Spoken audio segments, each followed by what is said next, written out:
22 today, but life for Ben O'Toole could have ended on Thursday night. So I'd gone back home to my hometown of Geelong for my birthday and had dinner with the family, and then went out with my mates, and at about midnight I got bumped in a bar, and the guy that bumped me was going around bumping people looking for fights, and I wasn't particularly interested, and me and my mate ended up leaving. He found me on the street a couple of hours later, and a conversation occurred, and his friend was the one that came and assaulted me. Hit me once, and it threw my body down to the ground, and the side of my skull hit the concrete.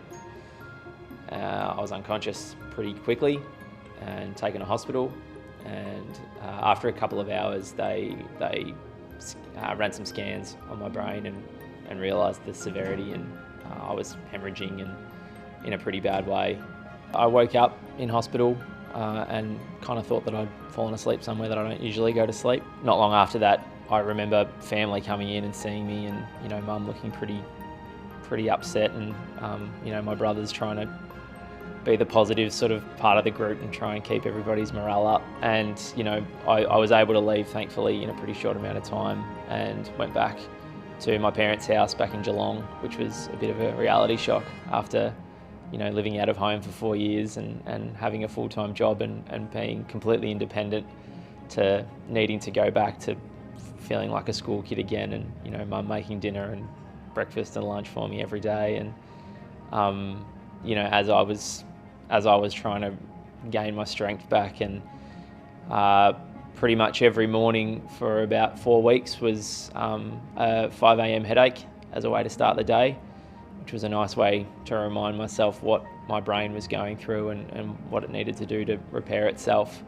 So I saw my doctor 6 weeks after the operation for a pretty standard standard procedure to go 6 weeks post-op, and the doctor was pretty blunt in telling me that that the fact I was walking and I could talk and we could have a conversation and all of these basic things that I thought were just part and parcel of my operation. He sort of told me pretty bluntly that he didn't think I'd be able to do any of those things. Yeah, it had a massive effect on how I viewed the world in a big way. It made me realise how lucky I am to have what I've got, and how lucky I am literally to be alive, which maybe some people don't have the experience that they can say it like that. And it took a while to kind of feel comfortable going out again. I was certainly a lot tenser and looking over my shoulder a lot more, and I think the biggest realisation I had was that you just don't know what everyone's thinking and what anyone really wants to get out of a night, what their prerogative is. So not very long after I got out of hospital, I felt pretty motivated pretty quickly to talk about what happened to me. I felt pretty lucky that I was recovering and that I was lucky enough to recover in the way that I had. So I called my old high school in Geelong and went and spoke to a couple of Year 10 classes, and I was able to go back to my high school a couple of times over the following years and do similar presentations. But I was sort of looking on and off for an avenue to do this more regularly, and stumbled upon Step Back Think, and I was able to start volunteering for them and running a few presentations.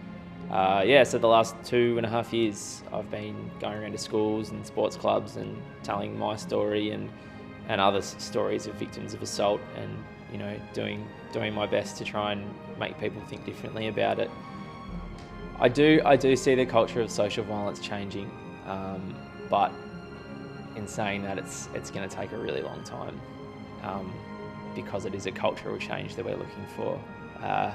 If it was a really simple transition from throwing punches to not, I think it would have happened a long time ago. So yeah, to create a cultural change is going to take a really long time, but we're completely aware of that, and we accepted it a long time ago. So we very much are in it for the long haul, and willing to kind of keep working until we can see some real change.